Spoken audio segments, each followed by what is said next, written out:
ത്രിയേക ദൈവത്തിന് സ്തുതി. മനുഷ്യകുലത്തിന് രക്ഷ കൈവന്ന രണ്ട് അത്താഴങ്ങളെ അനുസ്മരിക്കുന്ന ഏറ്റവും ശ്രേഷ്ഠമായ ദിനമാണ് പെസഹ ദിനം. പെസഹ എന്നാൽ പാസോവർ എന്നാണ്, അതായത് കടന്നുപോകൽ എന്നർത്ഥം. മനുഷ്യകുലത്തിന് രക്ഷ കൈവന്ന രണ്ട് അത്താഴം എന്നിവിടെ സൂചിപ്പിക്കുക പുറപ്പാടിൻ്റെ പുസ്തകത്തിൽ നാം കാണുന്നത് ഇസ്രായേൽ ജനതയെ ഈജിപ്തിൻ്റെ അടിമത്തത്തിൽ നിന്ന് മോചിപ്പിച്ചുകൊണ്ടുള്ള പെസഹ ആചരണം. രണ്ടാമതായി യേശു തൻ്റെ ശിഷ്യന്മാരോടൊപ്പം സിയോൻ ഊട്ടുശാലയിൽ അർപ്പിക്കുന്ന പെസഹ. ഈ രണ്ട് പെസഹ ആചരണങ്ങളുടെയും ഏക ലക്ഷ്യമെന്ന് പറയുക മനുഷ്യനെ രക്ഷിക്കുക എന്നതാണ്. സ്നേഹമുള്ളവരെ, പെസഹ നമുക്ക് നൽകുക ക്രിസ്തുവിന് വേണ്ടി നമുക്ക് ബലിയാടാകുവാൻ നമുക്ക് സാധിക്കണം.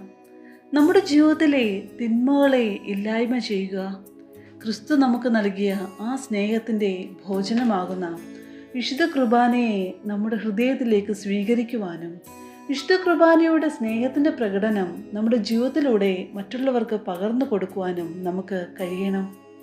പഴയ നിയമത്തിലെയും പുതിയ നിയമത്തിലെയും പെസഹ രഹസ്യം നമ്മെ പഠിപ്പിക്കുന്നത് ദൈവത്തിൻ്റെ മഹത്തായ കാരുണ്യം തന്നെയാണ്. പുതിയ നിയമത്തിൽ ക്രിസ്തു കാട്ടിത്തരുന്ന എളിമയുടെയും വിനയത്തിൻ്റെയും ഭാവം സ്വീകരിച്ചുകൊണ്ട് അധികാരമോഹങ്ങളിൽ നിന്ന് വഴിമാറി സഞ്ചരിച്ച് അഹങ്കാരങ്ങളിൽ നിന്ന് വഴിമാറി സഞ്ചരിച്ച് ക്രിസ്തു നമുക്ക് കാട്ടിത്തരുന്ന ആ സ്നേഹത്തിൻ്റെ ആ വലിയ ഭാവം നമ്മുടെ ജീവിതത്തിൽ നമുക്ക് പകർത്താം. അതിന് ഈ പെസഹ ദിനം ഇടയാകണം. സ്വർഗരാജ്യത്തിൽ ഒരു പന്തി ഭോജനമുണ്ട്. അത് കർത്താവിനോടൊത്ത് തൻ്റെ മക്കൾക്ക് ആസ്വദിക്കാനുള്ളതാണ്. അത് യാഥാർത്ഥ്യമാകും വരെ കർത്താവിൻ്റെ ഓർമ്മയ്ക്കായി ഈ ഭൂമിയിൽ ഒരുക്കുന്ന ദൈവരാജ്യത്തിലെ വിരുന്നിൻ്റെ മുന്നാസ്വാദനമാണ് പെസഹ. ഓരോ പെസഹായിലും മുഴങ്ങുന്നത് ഈ ഒരു വലിയ പ്രത്യാശയുടെ വിളംബരമാണ്. യേശു ഈ ഭൂമിയിൽ ആചരിച്ച അവസാന പെസഹ നമ്മെ പഠിപ്പിക്കുന്ന ചില പാഠങ്ങളുണ്ട്. ഒന്നാമതായി, പെസഹ ഒരു പുതിയ അനുഭവത്തിൻ്റെ പെരുന്നാളാണ്. ദൈവജനം യാക്കോബിൻ്റെ കാലത്ത് ക്ഷാമത്തിനുള്ള വിടുതലിനായാണ് മിസ്രൈമിലേക്ക് പോയത്. എന്നാൽ കാലക്രമേണ ദൈവജനം മിസ്രൈമിൽ അടിമകളായി മാറുകയാണ്. അവിടെ കഷ്ടതയും നിലവിളിയും മാത്രം. എന്നാൽ ദൈവം അവരെ അവിടെ നിന്ന് വിടുവിക്കുന്നു. ആ വിടുതൽ ഒരു പുതിയ അനുഭവത്തിലേക്ക് ആയിരുന്നു. അതുകൊണ്ടാണ് പെസഹ ഒരു പുതിയ അനുഭവത്തിൻ്റെ പെരുന്നാളായി മാറിയത്.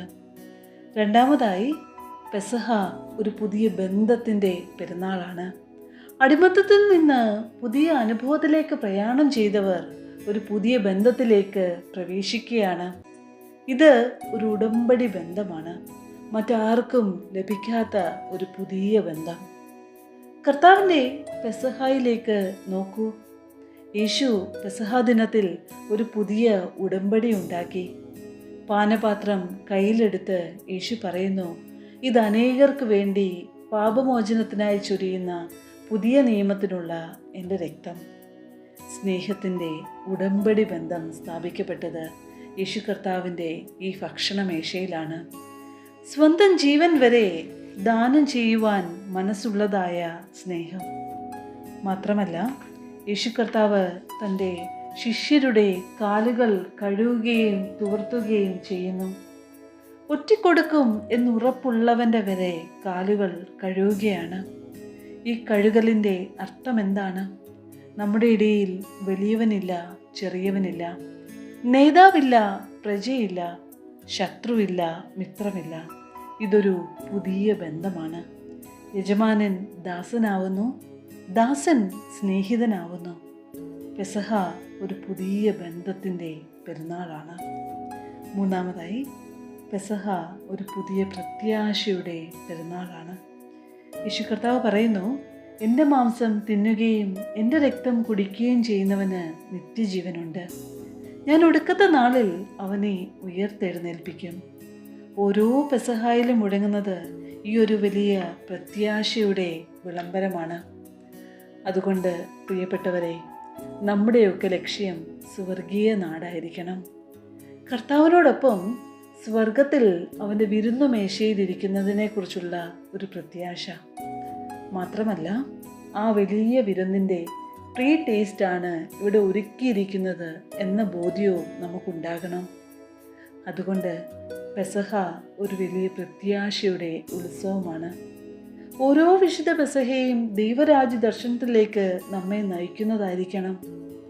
പെസഹ ഒരു പുതിയ ബന്ധത്തിൻ്റെ പെരുന്നാളാണ്. പെസഹ ഒരു പുതിയ അനുഭവത്തിൻ്റെ പെരുന്നാളാണ്. പെസഹ ഒരു പുതിയ പ്രത്യാശയുടെ പെരുന്നാളാണ്. പ്രിയമുള്ളവരെ, ഈ ഒരു ഉത്തമ ബോധ്യത്തോടെ ഈ പ്രാവശ്യം പെസഹ ആചരിക്കുവാൻ ദൈവം നമ്മെ സഹായിക്കട്ടെ.